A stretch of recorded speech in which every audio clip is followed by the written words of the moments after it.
Alors, bonjour, mon nom est Chantal Beaumont. Je suis l'organisatrice du Salon du travailleur autonome émergent et j'ai la chance de présenter deux autres exposantes qui vont être au Salon de Laval, à l'édition de Laval au Château Royal. Et deux personnes avec des cœurs d'une immensité prodigieuse, généreuses d'elles-mêmes, généreuses de leur personne, généreuses de la richesse de ce qu'ils ont à offrir aux gens qui accompagnent. Alors, je vous présente Karine Kakpo Bonjour. et Michel Guerrero. Bonjour. Alors, Karine et Michel vont je vais leur accorder un petit moment pour qu'elles se présentent un peu ce qu'elles font. Et ça fait combien de temps qu'elles sont travailleurs autonomes? Donc, qu'est-ce qui les a amenés là? Alors, on va commencer par Michel. Bonjour, je suis Michel Guerrero, je suis auteure, je suis conférencière, je suis thérapeute en respiration consciente et profonde, qu'on appelait à l'époque Rebirth, mais que moi j'appelle thérapie par le souffle aujourd'hui parce que j'ai enlevé tout ce qui était difficile du Rebirth de l'époque. Alors, en même temps, je suis artiste peintre, donc j'ai créé des ateliers avec des chevaux, je peins avec des chevaux et je peins aussi l'âme de la personne, c'est-à-dire sa vibration de son âme à partir de sa naissance, à partir de sa date de naissance et tout ça. Alors, c'est ce que je fais comme travail. Et en même temps, ce qui est important que je veux vous dire, c'est que j'ai créé en canalisation un tarot qui s'appelle la magie des couleurs. OK. J'ai fait les peintures, j'ai fait l'écriture parce qu'il y a un livre de 132 pages qui explique l'étoile. Vous les voyez en arrière de moi. Et à partir de là, je fais des consultations en individuel et je donne aussi une formation en ligne qui va sortir au mois d'avril. Tout de suite après. Oh, des nouveautés qui s'en viennent. Oh oui. Michel n'arrête jamais d'œuvrer à l'humanité, si on peut dire. Alors, on va en savoir un petit peu plus une fois que Karine va avoir eu l'occasion de se présenter. Alors, Karine Kakpo, bonjour. Oui, bonjour Chantal. Alors, parle-nous Alors, un peu de ce que tu fais, puis qu'est-ce qui t'a amené à faire ça? alors, je suis enseignante aujourd'hui, mais antérieurement, j'ai été intervenante sociale et donc travailleuse sociale. J'ai œuvré dedans pendant une bonne dizaine d'années et je suis auteure jeunesse aussi. Donc, j'ai écrit plusieurs livres pour enfants. On aura l'occasion d'en parler probablement. Et comme j'ai plusieurs casquettes, mais ça me permet d'aider les parents et les enfants, surtout à partir de la lecture, comment travailler ensemble, parents et enfants, pour pouvoir amener l'enfant à la réussite et aussi enlever tout ce qui est blocage contre la réussite en lecture de l'enfant. Donc, c'est ma spécialité. Et donc, l'écriture libératrice et la lecture constructrice. OK, donc Ouais. finalement, tu fais de l'accompagnement pour aider à la fois l'enfant, mais aussi le parent à pouvoir être plus apte à aider son enfant dans sa progression. Et ton outil, ton approche, ça passe par le biais de l'écriture. Ah, puis tu as déjà développé des livres et tout ça. Donc, deux auteurs. On va avoir du fun dans cette entrevue-là. Alors, Michel, on voit déjà des toiles derrière toi. Et il y en a une avec pas une spirale, mais toutes des cercles à l'intérieur. Et je crois que cette toile-là, tu as beaucoup à dire dessus. D'ailleurs, ça va être le sujet de ta conférence. Parle-nous-en un petit peu. Mais en fait, la toile, c'est une toile, c'est un mandala, mais je vais faire une conférence au salon avec cette toile-là, tout simplement pour expliquer toute ma recherche de la spiritualité à partir de ma naissance. Qu'est-ce qui s'est passé pour arriver aujourd'hui là où je suis rendue, beaucoup plus détendue et tout ça. Au fait, je veux dire à, à Karine que je suis prof. Moi, c'est mon premier métier et je suis prof de français. Alors, c'est pour ça que Enchantée. j'écris des livres et tout ça. Donc, on va avoir plein de choses à se dire. Donc, cette toile-là va expliquer toute ma recherche de la spiritualité, ma recherche au niveau de l'université, parce que j'ai commencé par mon mentor et à partir de là, j'ai commencé à aller nettoyer mon mal à l'âme. OK, de différentes façons. Je me suis promenée même en Argentine, je suis allée en Californie, je suis allée partout pour aller nettoyer cette partie-là. Et c'est pour ça que j'ai écrit. Probablement, ça va devenir un livre, cette histoire-là, éventuellement.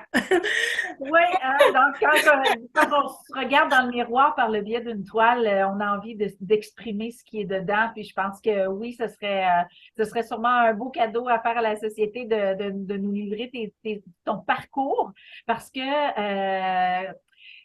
l'essence de ce salon-là, le Salon du travailleur autonome émergent, c'est vraiment d'amener les gens à conscientiser que c'est pas savoir tout, devenir travailleur autonome, c'est choisir de conscientiser que nos acquis, notre parcours constitue une richesse en soi et de décider d'en faire profiter les autres. Et je pense que Karine et Michel ont très bien compris ça et elles ont choisi de mettre leur cœur à la pâte. D'ajouter l'amour comme outil de travail à leurs acquis. Karine, tu as écrit combien de livres exactement? 4 livres 4 livres déjà, donc sur quoi? Sur une période de combien de temps? de 3 ans. 3 ans, 4 livres en 3 ans. Donc, ça, c'est des outils pour l'enfant, pour le parent ou pour la collaboration des deux, ces livres-là. Ces livres-là, c'est des outils d'abord pour l'enfant, mais ça peut être utilisé parents et enfants. Et je suis en construction d'un outil pour les deux réunis ensemble, parents et enfants. OK, OK. Donc, tu es toujours en écriture, là, tu continues Oui. d'être en écriture. Puis, on parlait de ton service d'accompagnement, puis de ton approche envers les enfants. Puis, je pense que tu es en train d'entrer en contact avec le don que tu as pour rendre l'enfant confortable. Parle-nous un petit peu de comment tu vis ton approche aux enfants. Comment tu fais pour les rendre confortables avec toi? Alors, mon approche passe d'abord par l'amour. Donc, reconnaissance de l'amour qu'on a envers soi et euh, reconnaissance la chance la chance qu'on a de pouvoir en offrir. Et donc, à partir de là, ça fait un genre de va-et-vient. Je donne, je reçois. Je donne et je peux rien attendre en retour parce que je veux simplement donner. Donc, amour généreux.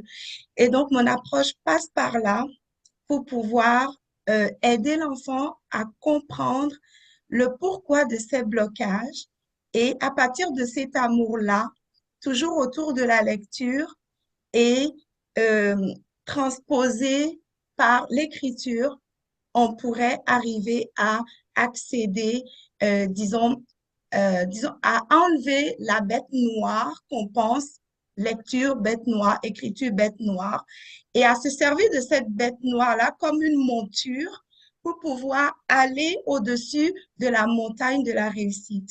Donc, c'est ça. Donc, j'accompagne le parent aussi à comprendre le blocage de l'enfant et également à l'équiper pour être habilité à être présent pour son enfant en lui offrant l'amour autour de la lecture.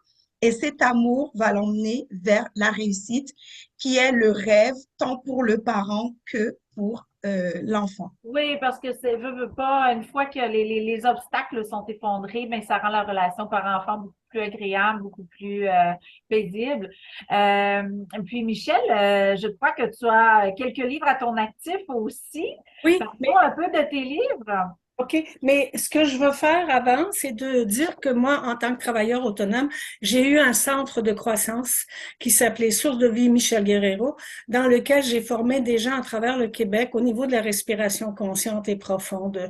J'ai même fait des ateliers avec la respiration, j'ai formé des gens, on est allé au Costa Rica, on a travaillé sous l'eau, dans l'eau, et tout ça avec cette respiration-là. Alors, c'est ça qui est assez extraordinaire.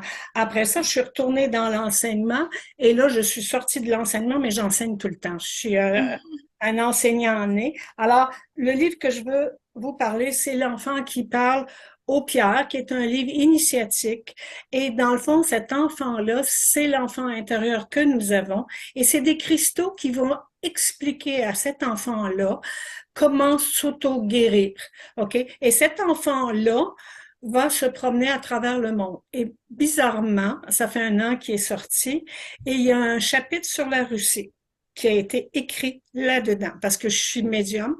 Alors, ce qui est important dans la Russie, c'était ce qu'ils ont à travailler, c'est la famille, particulièrement. Alors, comme les familles en ce moment sont très divisées, là, on en voit l'image, donc on a à reformer les familles par l'amour. Il n'y a que l'amour qui va régler tout ça. Et maintenant, j'ai ça et j'ai le tarot vibratoire, qui est un livre qui explique chacune des cartes. J'ai les peintures. Alors, chaque carte que vous voyez en arrière, il y a une page ou 2 qui est écrit. Tout est en rapport avec la numérologie, les couleurs, les chakras. Donc, au lieu d'avoir juste une réponse, on a plusieurs réponses à travers mon tarot. J'ai des médiums qui s'en servent pour, à la fin d'une consultation, et ça va résumer ce qu'ils viennent de faire pendant 1 heure à travers mon tarot. Okay? Alors, je vous montre, par exemple, pour que vous les voyez plus facile. Vous voyez, ça, c'est des cartes. Elles sont totalement différentes. C'est les étoiles qu'on voit C'est derrière celles qui sont en arrière de moi, mais qui sont totalement différentes. Et plus on joue avec ce tarot-là, plus les cartes sont vivantes. Et là, on s'aperçoit qu'il y a des personnages, il y a des chevaux, il y a des guides, il y a des symboles, il y a toutes sortes d'affaires. Il y a vraiment des choses qui ressortent à chaque fois que la personne s'en sert. Alors, c'est le tarot que j'ai créé. Il y a 132 pages, 25 peintures que j'ai faites. Je les ai toutes faites et même en arrière, ce qui est assez fascinant en arrière, c'est mes guides qui m'avaient demandé de mettre les peintures sur la table. J'ai pris une photo et quand on le voit là, je ne sais pas si on va le voir, c'est comme un hibou stylisé. Mais moi, dans cette vie-ci, j'ai apprivoisé des hiboux. Alors, ça a donné un hibou. Alors, je fais tout intuitivement. Okay? Tout ce que je fais se fait de façon intuitive, en médiumnité tout le temps. Et donc, au niveau de ton entrepreneuriat, être travailleur autonome, on disait tantôt que tu as été pendant un bon bout de temps un pied dans l'indépendance et un pied dans le salariat, si on peut dire. Oui. Donc, comment tu as trouvé ça d'avoir à dealer avec les deux? Est-ce que c'est un emploi confortable quand même ou c'était juste pour la sécurité financière? Comment tu vivais ça? Ben, c'était difficile, dans le sens que retourner dans l'enseignement, quand tu es conscient, tu vois tout ce qui se passe dans les classes. Tu vois ce qui se passe avec les enfants, avec les profs, en fait, c'est être dans la matrice. Alors, à un moment donné, quand j'ai terminé d'enseigner, ce qui s'est passé, c'est que j'ai commencé à faire de la suppléance et à un moment donné, j'ai dit non, je peux plus faire ça. Et à partir de là, j'ai arrêté pour terminer mon tarot, pour pouvoir faire ce que j'aime le plus. Parce que c'est trop dur. On est comme en division entre 2 mondes totalement différents. Puis toi, Karine, est-ce que tu te sens entre 2 mondes comme ça ou tu arrives vraiment à livrer tout l'amour que tu veux dans l'enseignement et dans tes accompagnements? C'est un complément dans le fond parce que je crois que tu enseignes encore, puis tu fais tes accompagnements individuels personnels. Donc, comment ça se vit pour toi? Pour moi, ça se vit de façon complémentaire. Disons, présentement, je ne me sens pas en train de me partager, mais je sens que il y a un bout de moi qui est à fond dans l'enseignement et il y a l'autre bout complémentaire que je fais avec le parent et l'enfant en dehors de ce que je fais au travail. Et puis aussi, j'accompagne également les parents de mes élèves et mes élèves aussi ensemble là, à l'école avec mes collègues. On crée des projets et on fait ça. Donc, voilà, pour l'instant, je le fais physiquement, mais disons 1 à 1. Et j'ai déjà fait pendant la pandémie, genre, je faisais du coaching ou de l'accompagnement, je faisais virtuellement. Donc, j'ai le bout mixte que je fais. OK. Et Mais pour l'instant, c'est ça. Plume Royale, ça vient de où? Alors, Plume Royale, comme j'aime écrire, le nom Plume venait de ma famille parce que l'écriture, ça faisait partie de moi depuis mon enfance. Et puis, ben, la lecture aussi, parce que les deux vont souvent de pair. Et quand j'ai grandi, je me suis dit, ah, OK, ben, je peux créer la plume, quel genre de plume j'aimerais avoir? Et je dis, je vais avoir la plume royale parce que c'est la bienveillance du roi, la générosité du roi, l'abondance de la royauté. Donc, c'est ça qui a été... Ah, ben c'est génial, super. Michel, Mais merci. attends juste une seconde parce que comme elle est une plume royale, dans mon jeu de tarot, j'ai une carte où il y a des plumes. Je ne sais pas si tu les vois, c'est comme des plumes anciennes, OK? Et à chaque fois que quelqu'un sort cette carte-là, qui est le numéro 14, c'est parce qu'elle a besoin d'écrire. Soit des livres, soit d'écrire. Alors, quand on se verra, je te la montrerai, la carte. D'accord. Il y a des bonnes chances, vous voyez, je me souviens bien, je pense que vous êtes voisines au salon. Mais dans le fond, c'est ça qui va être le fun dans le... Non, vous êtes face à face au salon. Donc, Ah, c'est chouette. vous allez avoir la chance de vous côtoyer et toi aussi qui nous écoutes présentement, tu vas avoir la chance de venir côtoyer deux personnes qui sont dévouées à trouver, à aider à trouver des outils dans la connaissance de soi, dans la communication, dans l'apprentissage de l'écriture, parce que Karine, j'imagine que l'écriture, quand on est bloqué là, ça a d'impact sur les autres matières aussi, dans l'apprentissage de l'enfant, là. Oui, non seulement dans l'apprentissage de l'enfant, mais aussi le bien-être intérieur, parce que l'écriture, ça libère la pensée, ça libère les émotions, ça libère de la colère, ça libère de beaucoup de choses. Donc, et plus tu es légère ou léger en toi, plus tu te rends prêt aux apprentissages. Donc, ça va de pair. Est-ce qu'on sent en toi l'envie d'enseigner aux parents à écrire? Parce que, veux pas, l'écriture, oui, c'est très thérapeutique. Dans le fond, moi, j'étais en train d'écrire mon troisième livre, puis mon Dieu, que ça fait du bien d'écrire, de partager nos acquis. Donc, est-ce que ça fait partie peut-être d'un projet à venir ou d'une graine qui est semée à l'intérieur de toi d'éventuellement amener les gens à écrire des livres? Oui, des livres qui vont être faits pour la famille, des livres familiaux. Donc, père, mère, enfant, pour créer des livres. Donc, c'est ça. Ça fait partie vraiment de ce que je fais. Puis, la majorité du temps, les genres d'enfants ou de problématiques que tu rencontres, c'est quel genre de la majorité du temps? Mais c'est assez varié. Il y en a, c'est parce que l'enfant a un problème de comportement et qui le bloque aux apprentissages, surtout la lecture. Donc, c'est ça. Mais quand on apprend avec mes outils, à l'enfant de canaliser ce qui l'emmène vers les comportements destructeurs, ça, ça débloque le bout lecture. Ou bien c'est le manque d'estime de soi de l'enfant.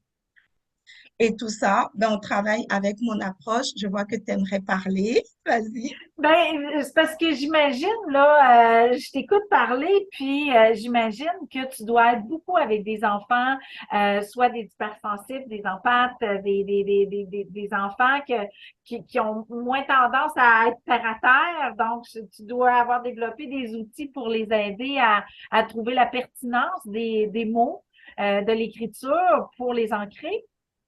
Oui, la pertinence des mots et aussi l'engagement pour la lecture. L'engagement et la motivation envers la lecture. Parce que quand tu es engagé et que tu aimes lire, ben, tu trouves plus aisément les mots à l'écrit. Et comme je le disais, il y en a, c'est parce que l'enfant manque de motivation en lecture. et le parent vient me consulter. Il ne lit pas. Je fais tout. Il ne veut rien savoir. OK, c'est bon. J'utilise l'autre méthode dans mon approche et voilà. Ou bien il lit, mais depuis un certain temps, je sens qu'il a stagné ou elle a stagné. OK. L'autre approche est avec d'autres outils pour aider. Donc, c'est assez varié selon le besoin du parent et Génial. surtout de l'enfant. Donc, Michel, le tarot, l'art, le dessin, les couleurs, les animaux, l'accompagnement. Si je comprends bien, ce que tu aimes, c'est amener les gens dans la connaissance de soi, dans la proximité à soi.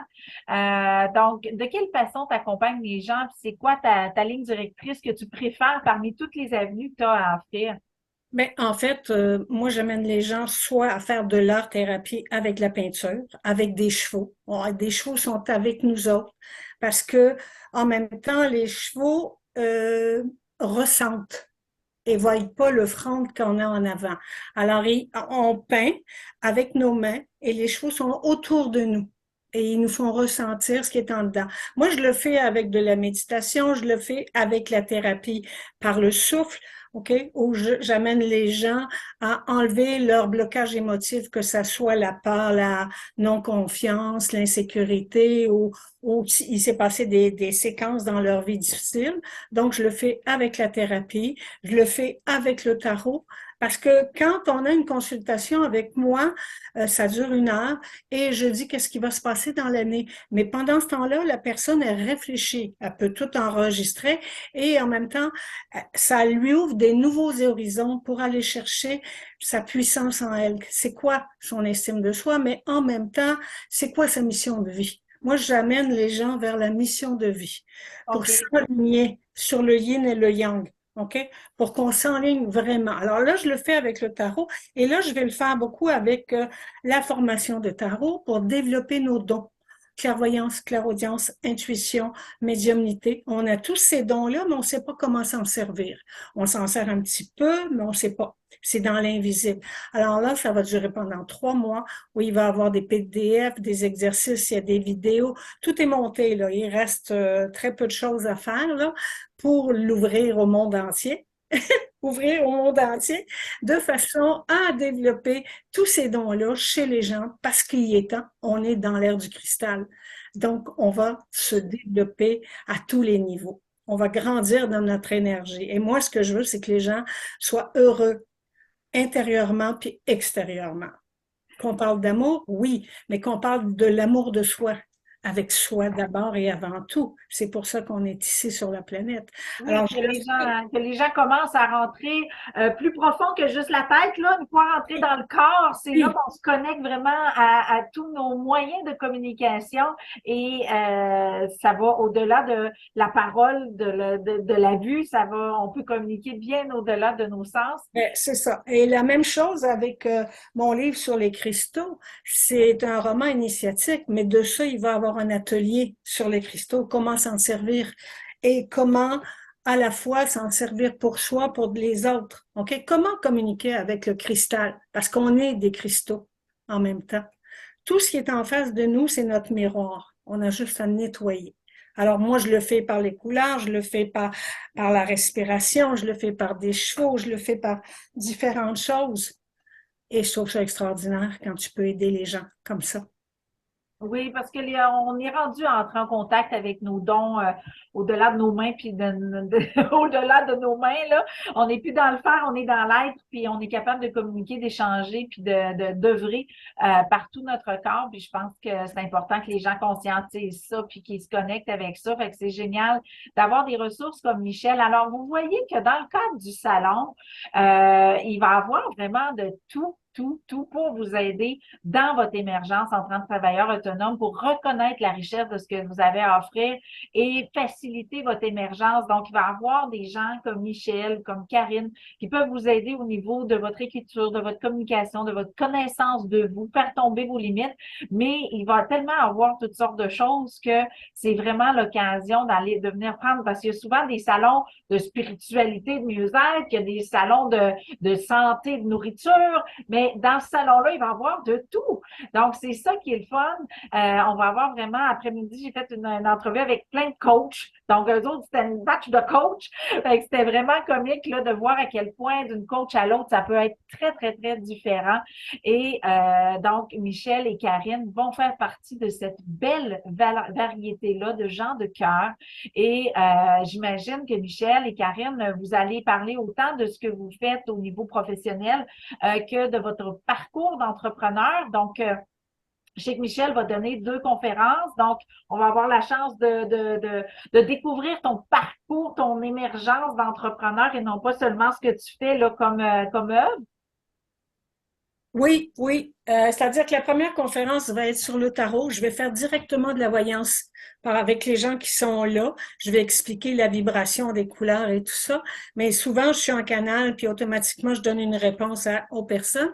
Et le lendemain, ben, je vais parler de mon parcours à partir de ma naissance. Pourquoi j'ai choisi tel parent? Pourquoi j'ai fait telle expérience dans ma vie? Et pourquoi ça a été facile ou difficile, tout dépendant, pour arriver à la facilité. Parce que plus on est centré, plus on est enligné, plus c'est facile, plus c'est Et simple. Et c'est ça qu'il faut arriver à ça sur la planète Terre. oui, enfin, la facilité. C'est fini gagner son ciel. Ça peut être facile, ça peut être agréable, ça peut se Oui. passer simplement. Et c'est aussi ce que Karine amène aux enfants, de pouvoir enfin s'exprimer par l'écriture, de prendre confiance en eux par le biais de l'écriture. Alors, moi, j'aimerais vous donner l'occasion de dire un petit dernier mot pour inviter les gens à venir vous voir à votre kiosque. Qu'est-ce qui fait que vous avez choisi d'être au Salon du travailleur autonome émergent? Pourquoi ça vous a parlé et quel genre de contact vous aimeriez faire dans le cadre du salon? Karine?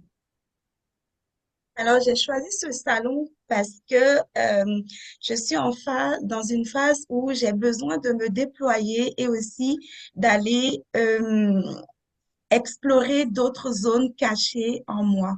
Et là, j'ai décidé de sortir de ma zone de confort et d'aller explorer la zone cachée et la mettre plus en lumière. Et dans cette zone-là, il y a l'accompagnement aux parents avec leurs enfants, travailler la motivation autour de la lecture et l'écriture, enlever tout ce qui est pensée limitante qui empêche le parent et l'enfant de s'épanouir autour de la lecture et l'écriture, donc le rêve de voir réussir son enfant et de pouvoir jouer également son rôle de parent à la maison, accompagnateur de mon enfant bien outillé, bien équipé pour l'aider à aller vers la réussite. Et ça passe également par la connaissance de qui on est en tant que parent, nos blocages, nos limites personnelles, comment enlever ça et ensuite comment, et ce qui permettra aux parents de mieux comprendre l'enfant, ses défis et de pouvoir mieux l'accompagner. Donc, C'est c'est ça. Alors, je vous génial. invite à mon kiosque et à ma conférence aussi. Je donne une conférence à Laval et j'ai hâte de vous voir avec votre enfant si possible. Donc, bravo, bravo, bravo de sortir de ta zone de confort et c'est ça qu'on va inviter les gens à faire, de sortir de leur zone de confort, choisir de croire que leur différence constitue une richesse et qu'ils doivent la partager. Et Karine en est une preuve que ça se fait par du monde. Venez parler avec Karine de sa posture d'entrepreneur, qu'elle a fait le choix de se lancer et elle continue de sortir de sa zone de confort encore malgré que son émergence est faite, elle continue de repousser les limites et c'est ça, la drogue du travailleur autonome, c'est qu'on finit jamais d'avoir envie de s'émanciper et je pense que Michel en est une autre preuve parce que encore aujourd'hui, elle continue. Je pense tout à l'heure, elle disait après 30 ans de travailleur autonome, elle continue de développer encore des nouveaux contenus, des nouveaux outils. Donc, Michel, à qui tu veux, tu as envie de jaser au salon, pourquoi tu as choisi de participer au Salon du travailleur autonome émergent? Première étape, j'ai choisi ce salon-là pour deux choses. Parce que tu es au cœur de Laval. Donc, moi, je veux parler avec, c'est en plein cœur de Laval, OK? Moi, c'était ma région avant. Et en même temps, c'est que je veux parler des gens avec des gens de cœur pour les amener à ouvrir leur cœur d'une façon ou d'une autre, que ça soit en leur donnant un message sur mes cartes, que ça soit en faisant de la voyance, en ayant mes livres sur la table, ou les amener à créer par la peinture, puisque j'ai des ateliers en peinture. OK? Alors, c'est tout ça que je veux amener là. Puis en même temps, il y a l'autre mot, c'est le mot émergent. Pour moi, le mot émergent, ça veut dire vibration. C'est augmenter la vibration qui est là. Alors, j'ai choisi ce salon-là pour augmenter ma vibration et être connue et reconnue de plus en plus. OK. Moi aussi, c'est de sortir de ma zone de confort. Je suis à la campagne. Je suis à côté d'un lac, en forêt où je vois pas beaucoup de monde, mais en même temps, je vois du monde partout parce que j'ai l'ordinateur en ce moment. Alors, c'est ça que je veux montrer aux gens, c'est qu'on peut toujours créer sa vie différemment, puis qu'elle peut être facile, qu'elle peut être simple, et qu'il y a toujours des solutions. C'est de Et voir la solution qui est là, là. tu vas Et donner 2 conférences, mais je crois que est-ce que tu as décidé finalement de faire des petites mini-consultations sur place? oui, oui, probablement, oui, oui, En je vais le faire. plus, Oui, oui, je vais donc faire les des gens vont pouvoir mini-consultations. expérimenter ta ressource là, sur place. Donc, ça va être encore des expériences à vivre en plus de venir découvrir des gens de cœur. Oui, oui. Alors, Attends, juste une seconde, juste en 5 minutes, moi, je leur en dis beaucoup, là. Tu sais, je parle tout le temps. Alors, c'est sûr que je vais leur dire plein de choses. Alors, venez nous voir. Donc, je vous redonne les dates. Karine et Michel vont être au Salon de Laval les 14, 15 et 16 avril et vont se faire une joie de vous accueillir bras ouverts. Alors, mon nom est Chantal Beaumont. Je suis l'organisatrice du Salon du travailleur autonome émergent et ça va me faire une joie de venir, que tu viennes nous rencontrer. Oui, les exposants, mais moi aussi, je vais être là. Je vais essayer d'être partout en même temps parce que je veux aller voir toutes ces graines-là, tous ces pitillants-là dans les yeux des gens qui sont curieux et avides d'œuvrer enfin à leur émergence, à leur rayonnement personnel. Donc, passe nous voir, il va y avoir du réseautage sur place. Donc, que tu sois en démarrage, que tu sois actif déjà depuis un moment ou que tu fasses juste penser le faire, viens donc au réseautage, puis viens nous dire, regarde, moi, c'est pas fait encore, mais je pense que j'aimerais faire ça ou j'aimerais faire ça. Viens prendre le micro, viens semer la graine en toi du conférencier, de la conférencière, de la personne qui a envie de se réaliser. Donne le micro à ce qui a envie de parler en toi. Alors, c'est un rendez-vous à Québec le 31 mars, 1er 2 avril, à Laval les 14, 15, 16 avril. Mon nom est Chantal Beaumont et je te souhaite une excellente journée. Merci beaucoup à Karine et Michel pour l'entrevue.